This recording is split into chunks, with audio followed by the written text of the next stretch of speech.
Eu acho que um dos piores pesadelos para o homem brasileiro médio é chegar aos 30 anos sem uma profissão, sem uma graduação em alguma coisa, qualquer tipo de preparo que o qualifique para entrar no mercado de trabalho e ter uma boa remuneração.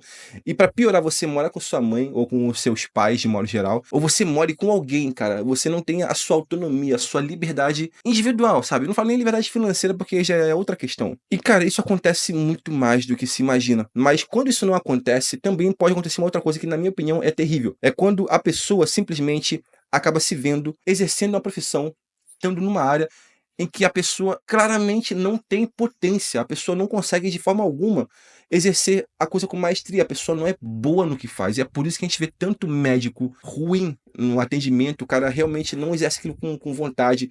Há advogados que não são bons na advocacia, e você vê muitos psicólogos que não são bons na psicologia, são pessoas extremamente medíocres, medianas. Quando era em 2015, eu lembro que a minha profissão, tá, a profissão de office boy de escritório, ela ia ser terceirizada. Na verdade, era 2014 para 2015, finalzinho do ano, né? E a minha chefe chegou para mim e disse que eu ia ter que ser promovido, porque todos os contínuos, os office boys, iriam ser promovidos, porque o Bradesco iria terceirizar essa profissão, né? Eles iam literalmente promover todos os que já eram office boys e iam contratar novos através de terceirizada. E eu tive que ir para um setor que não era o meu, porque no setor onde eu estava na época não tinha nenhuma vaga, era gigante, não tinha vaga. Eu fui parar num setor com outras pessoas para exercer um tipo de trabalho que eu não consegui me adaptar, irmão. Eu simplesmente não conseguia aprender, não conseguia levar jeito. Agora, imagine vocês se eu fosse tentar de todos os modos provar para mim que eu era capaz, aquele discurso motivacional, e ficar num setor onde claramente eu não estava feliz, né? Começaram as cobranças muito rápido, tipo assim, pô, e aí? Você não tá conseguindo fazer, exercer sua profissão, você não tá conseguindo fazer esses faturamentos aqui e tal, poxa, e aí? Poxa, você precisa acompanhar a equipe e tal, Felipe. Então, começou uma cobrança e aquilo começou a fazer sabe, gerar um estresse emocional muito grande, que não demorou muito tempo, tá? Não demorou muito tempo até eu falei, cara, eu já tava com vontade de sair porque eu sempre fui um cara de um viés mais artístico. Eu sou músico desde a minha adolescência, cara. Sempre gostei de compor, de criar coisas. Vocês conseguem ver como isso faz sentido eu estar na internet, gravando vídeo, editando? Eu gastei, cara, sinceramente, muito dinheiro durante um tempo tentando fazer faculdade. A administração não era pra mim.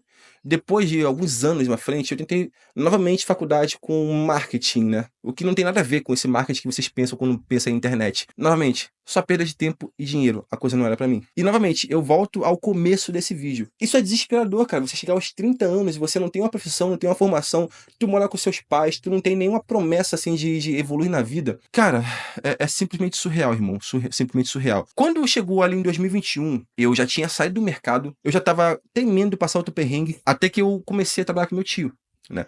E eventualmente eu comecei esse canal de YouTube, né? Não esse aqui, o Espectro Racional. E hoje em dia o canal já tendo passado de 100 mil inscritos, ele já sendo um canal que é a minha fonte de renda principal, que ajuda muito, mas muito a minha família e a mim também. A coisa fica muito clara pra mim. Você tem que ser bom numa coisa. Quando você tem aptidão pra uma coisa, você consegue não só exercer a coisa com perícia, com maestria, mas aquilo se torna extremamente sustentável, irmão. Às vezes, por exemplo, é domingo, às vezes é um feriado, sabe? Aquele dia meio mórbido, que tá todo mundo já cansado do final do dia. As pessoas descansando pra se recuperar pro dia seguinte, começar a semana.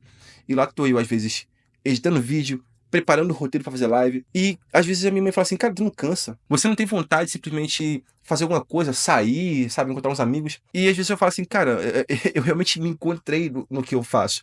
E quando você se encontra no que você faz, obviamente, não levando em consideração se é uma área que oferece crescimento e tal. Se for, irmão, você vai, consequentemente, florescer naquela profissão. Eu falo isso porque, objetivamente, tem muita, mas muita gente dando murro em ponta de faca. Eu sei que a gente tem que, obviamente, perseguir as profissões que vão dar sustento para nossa vida, que vão dar dinheiro, objetivamente. Só que tem muitas profissões que você pode ganhar dinheiro, você não precisa necessariamente ser um cara, por exemplo, um cara com viés mais de criação, artístico, né? Um cara que poderia tranquilamente estar trampando com internet, tá tentando uma advocacia, tá tentando um cargo que você vai ficar o dia inteiro no escritório de, sabe, preenchendo papelada, resolvendo burocracias, e que você poderia claramente, às vezes, começar um projeto na internet. Às vezes você é um cara que simplesmente não serve, irmão. Você não serve pra burocracia. Às vezes você é um cara que serve pra, sei lá, parceiro, praticar um esporte E quando você pensa assim, cara, beleza, mas eu não sou atleta. Sim, mas você pode tranquilamente, às vezes, conciliar a criação de conteúdo de esporte com o que você faz e você projetar o que você gosta na internet. Eu não sou muito a favor, obviamente, também, isso pode ser uma contradição, desse negócio de só trabalhe com o que você ama, você tem que trabalhar com aquilo que te dá sustento. Só que tem muita coisa que você não objetivamente gosta tanto, mas que você descobre que você tem uma puta aptidão. No caso, no meu caso, eu nunca gostei da ideia sabe, de ser um cara comunicador. Nunca foi uma coisa que me apetece. Só que, o que tava ali aos arredores que me encantaram na criação de conteúdo? Simples, cara. Eu gosto de criar, editar, fazer vídeos, criar narrativas e criar edições. Tudo aquilo conflui, assim, não de maneira direta, mas existe uma ligação muito íntima com criação. Por exemplo, quando eu componho uma ideia para uma música, se eu compor uma melodia, isso é criação. Tirar do papel uma ideia é uma criação. Você dar vida a ideias, sabe, temáticas, isso é criação. Eu creio de verdade que uma pessoa que ela gosta de compor música, uma pessoa que ela tem um dom mais artístico, ela conseguiria, por exemplo, trabalhar no cinema. Eu não tô falando pra você trabalhar no cinema, é só um exemplo tosco, tá? Porque conflui. Uma pessoa que trabalha no campo de criação, ela poderia trabalhar praticamente com qualquer coisa que envolva criação, que tenha um viés mais artístico. Isso aqui é só para você entender, cara. Pensa, por exemplo, que eu, Felipe, poderia tranquilamente trabalhar numa oficina, por exemplo, de lanternagem. Tem uma oficina de lanternagem só minha. Porque mesmo que você esteja só consertando lataria, aquilo envolve uma certa criação ali, tá? Porque você tá, de fato, recriando uma coisa que foi destruída. Eu não sei se isso faz algum sentido para vocês, mas eu só queria que vocês realmente se permitissem pensar sobre isso. Que às vezes o fato de você não dar certo na vida é porque você simplesmente não está olhando para aquilo que conflui com as suas habilidades. Cara, olhe as suas habilidades. Com que você é bom? Porra, Felipe, eu sou bom em falar com pessoas, eu sou um baita comunicador. Você pode tentar trabalhar com vendas, mas você também pode trabalhar na internet, fazendo uma coisa parecida com o que eu faço aqui na internet, entendeu? Fazendo uma criação de um assunto. E se você tem um interesse, um hobby, uma coisa de domínio, tu pode transformar isso em conteúdo na internet. Isso pode ser a longo prazo bem rentável. Cara, só observe, tá? Óbvio que o único caminho não é só a internet. Mas observe as suas aptidões. Às vezes a sua profissão tá na sua cara. Tá na sua cara. De repente você era aquela criança que você gostava de fazer pipa, você era um cara muito bom com habilidades manuais. Tu pode tranquilamente trampar, por exemplo, ter uma oficina de lanternagem. É só um exemplo tosco, tá? Tu pode trabalhar com coisas que envolvam manuseios ali de criação, sabe?